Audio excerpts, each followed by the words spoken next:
Kalau dari pesisir berbahasa begini, "Awak pane?" getanyo saudara lun. "Assalamualaikum, awak pane?" getanyo. "Dari pat," getanyo. "Dari pat," getanyo, "truk keno." Artinya begini, "Dari mana saudaraku?"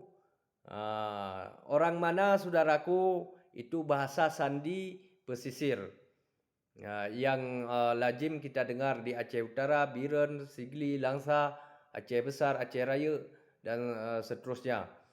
Tapi kalau di Gayo begini, di Gayo Belang Kejeren begini. "Assalamualaikum, arihi kita saudaraku." Arisi kita berasal, arihi asal te saudaraku. Uranghi kita saudaraku, arihi kam. Arihi kam saudaraku. Itu bahasa yang lazim digunakan di daerah Belang Kejeren, Gayo Luas. Kalau di Aceh Tengah dan Benar Meriah begini. "Assalamualaikum, arisi kita saudaraku. Arisi kita bewene. Arisi kita abangkul serinen bewene arisi kita." Itu yang lazim digunakan di Aceh Tengah dan Benar Meriah. Kalau di bagian Aceh Tenggara Alas, mereka bertanya, kalau tidak salah saya begini, "Kalak dapa?" "Kalak dapa ken?" "Kalak dapa ken?" "Kalak dapa ken?" Itu dia menanyakan anak mana atau dari mana ini. Anak mana, "Kalak dapa ken?" Begitu dia. Itu suku Alas kalau bertanya seperti itu. "Kalak dapa ken?" Kalau awak bertanya pesisir, "Awak pane?" Kalau orang kita dari Aceh Tengah dan Benar Meriah, "Urang si kita, abangkul, bewene, serinenku." Kalau di Gayo Luas Belang Kejeren, "Urang hi kita, arihi kita." Kalau Aceh Singkil itu sudah mirip dengan bahasa Jami. Sudah mirip, ada kemiripannya dengan bahasa di Sumatera Utara juga. Ada kemiripannya juga dengan bahasa Simelu. Ada kemiripan juga dengan bahasa Aceh Selatan. Ada miripnya juga dengan bahasa Aceh Tenggara. Dan ada gayo-gayonya sedikit.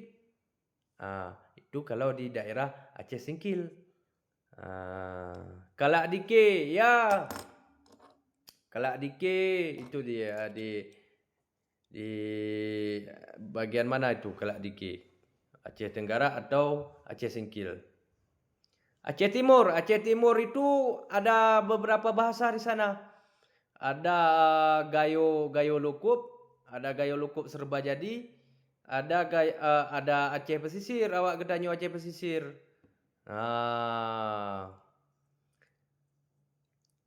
Cuma orang kita Gayo yang tinggal di Aceh Timur itu, di Lukup itu, perpaduan antara bahasa Gayonya dengan bahasa sandi pesisirnya sudah menyatu. Sudah menggunakan kata-kata piuh, sudah menggunakan kata-kata piuh di dalam intern Gayonya. Begitu dia. Cukup banyak bahasa di Aceh ini. Maka saya katakan, janganlah gara-gara bahasa kita mengatakan itu bukan Aceh. Jangan sembarangan. Maksud saya kan. Aceh ini luas.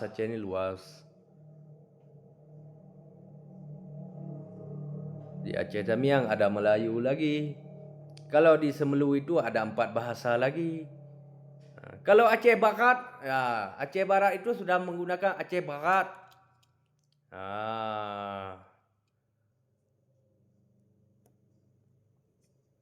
Aceh Barat antara logat bahasa Aceh Selatan dengan bahasa Abdia sudah berbeda. Sudah menggunakan ada Minangnya. Antara bahasa Jami Aceh Selatan dengan bahasa Jami Abdia sudah ada perbedaan. Kelut lain lagi bahasanya. Tetapi yang menyatukan kita apa? Rencong. Yang menyatukan kita tetap rencong.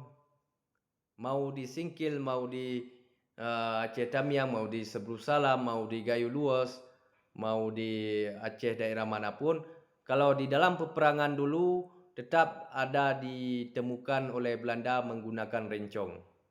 Senjata ini tetap ada ditemukan dalam peperangan. Tetapi seperti Aceh Tenggara, Gayo Luas, Aceh Tengah itu memiliki senjata identitas adat kesukuan yang berbeda. Kalau kita di pesisir, memang sudah ini dipakai senjata pemersatu ini. Begitu dia rekan-rekan. Maka kalau kita pelajari keragaman ini, kita tidak akan pernah ribut sesama kita.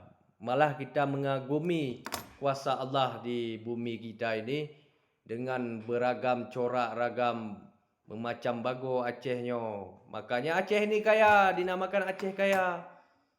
Kaya dengan bahasa, kaya adat istiadat budaya, kaya dengan sejarah. Aceh ini hebat berperang karena kita bersatu. Suku-suku ini bersatu.